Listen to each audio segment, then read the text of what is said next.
It's often called the greatest financial crisis in the history of the United States because it lasted 10 years and crashed the entire economy. The American leadership tried everything to save the economy, but nothing worked out. Even solutions proved to be ineffective in the face of such crisis, and the only thing that could save the economy was the deadliest war in the human history, World War II. It's July at the year of 1914. World War One breaks up, and the entire Europe countries is in conflict. But the war slowly spreads to the rest of the world. Everyone is engaged to win, but unfortunately, supplies are limited, especially food. So the Allies turned to the United States for help since it wasn't directly affected by the war and had the economic power to do that. War by no means is good, but it brought a period of the economic prosperity to the United States.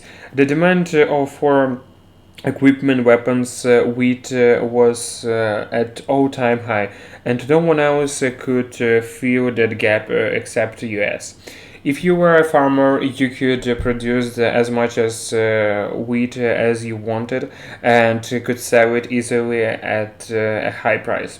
Since countries with the troops at the battlefield had to take any measures to win the war, by the end of the war, the United States also entered the game, which further increased the demand since soldiers needed equipment and food. It was probably the best time to invest since the economy was booming and everyone was making money. Even though the war was ended by the 1918s, the demand for American goods, especially wheat, didn't fall because the entire world was still recovering. When farmers realized that, they began taking the huge loans to buy more land and equip it to farm more wheat, which led to real estate price to grow. That purchased people to buy even more lands, hoping to sell it later for the higher prices. The same thing was happening to every other industry. In fact, many companies emerged that only existed on the paper but didn't even have the equipment to the land because everyone was throwing money into the stocks market hoping to make a fortune, which further escalated the prices.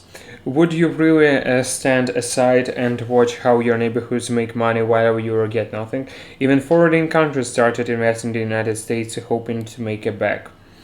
I guess you can already see the flow. Many companies were overpriced since most of these investments were based on the speculations.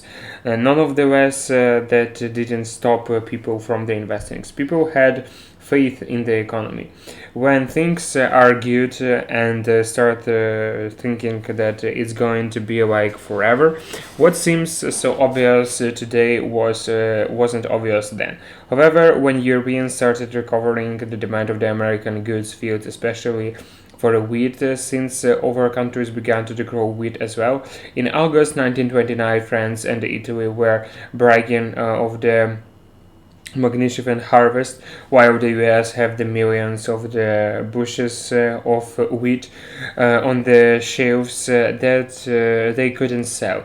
This oversupply threatened to drive the price down. It caused a little panic in the stock market, but didn't cause anything significant. A month later, the wheat prices decreased from the $1.49 per bushel to $1.31 per because of the oversupply. It was devastating news. The stock market plummeted. People got frightened and began to sell their stocks to cash out before the stock market declines further. That only made the situation worse, crashing the market even more. That day, October 29th, went down in the history of the Black Tuesday. However, that was just the beginning, since wheat prices were falling, farmers couldn't pay back their debts. That created pressure on the banks. The panic has already spread to the entire country, and all that people created about was cash. So they rushed to the banks for their savings. Unfortunately, banks couldn't pay back their obligations since their borrowed weren't able to pay them back their debts, so they had to shut down one after one. In just 10 months, 744 banks failed. It didn't matter where you had good or the bad businesses, people lost faith in the market, and all that mattered was the minimized loss. As a result, one of that even good rate businesses started declaring bankruptcy. 3.8. The news spread to Europe and causes panic over the since many European countries have invested heavily in the United States. The panic caused the same things over there, and soon the entire world was facing a Great Depression. Although this crisis happened almost 100 years ago, financial crises in general are pretty similar, including the dot-com bubble of the 2008 crash, and the next global recession is going to take place in a very similar way.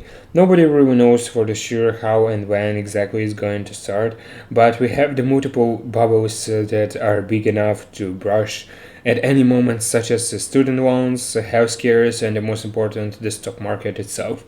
Crisis since the last crisis, S&P 500 has increased dramatically. This growth is definitely unsustainable, and when it crashes, it's going to create the panic that's simply going to make things much worse. Graph 3 doors. You can't really avoid the recessions because the world economy is so interconnected and dependable on each other that a crisis in the largest economy in the world will take down the rest of the world with it. But the recession isn't going to be forever. It might last for a year, maybe two, maybe five, but eventually it will recover. Just a year after 2008 crash in the 2009, the S&P 500 increased by the 26.5%.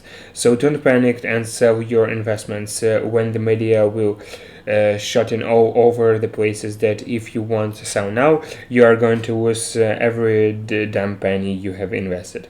Of course, some companies won't survive the crisis and the bankruptcy as it happens every crisis.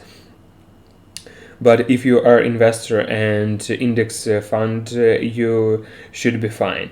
You probably will lose your job because companies will start cutting costs in order to survive. So if you are not vital to their survival, you might be unemployed. So make sure you have some savings on the side, at least.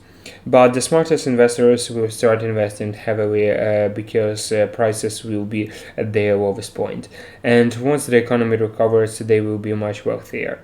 That's why they say the rich get richer. The topic of the global recessions never ends. That's why the media started talking about it even before the last crisis ended. But this video has to.